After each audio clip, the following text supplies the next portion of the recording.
તમે જ્યારે કોઈ કસ્ટમરને ભારત ટેક્સીમાં જોડાવા રેફર કરો ત્યારે તમારા અકાઉન્ટમાં રેફરલ પેમેન્ટ ક્રેડિટ થશે આ રીતે. સૌપ્રથમ ખાતરી કરો કે તમે ભારત ટેક્સી એપમાં તમારો યુપીઆઈ આઈડી દાખલ કર્યો છે. જો હજી સુધી નથી કર્યો તો આ પોપઅપનો ઉપયોગ કરીને અથવા બેનિફિટ્સ સેક્શન પર ક્લિક કરીને તમે તમારો યુપીઆઈ આઈડી ઉમેરી શકો છો. આ સેક્શન પર ક્લિક કરતાં જ તમે કસ્ટમર રેફરલ ટ્રેકર પેજ પર પહોંચી જશો, જ્યાં તમને તમારી યુપીઆઈ વિગતો ભરવા માટે કહેવામાં આવશે.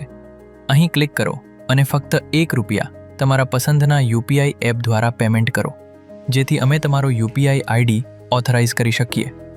તમે તમારી યુપીઆઈ માહિતી બદલવા કે ડિલીટ કરવા માટે ટોપ રાઇટ મેનુ બાર પર ક્લિક કરીને અને એ જ સ્ટેપ્સ ફોલો કરીને કરી શકો છો. વધુ કસ્ટમર્સ હશે તો વધારે ડાયરેક્ટ પેમેન્ટ્સ મળશે. તો 0% કમિશનવાળી સહકારી ભારત ટેક્સી સાથે વધુ કસ્ટમર્સને રેફર કરો અને કમાણી કરો.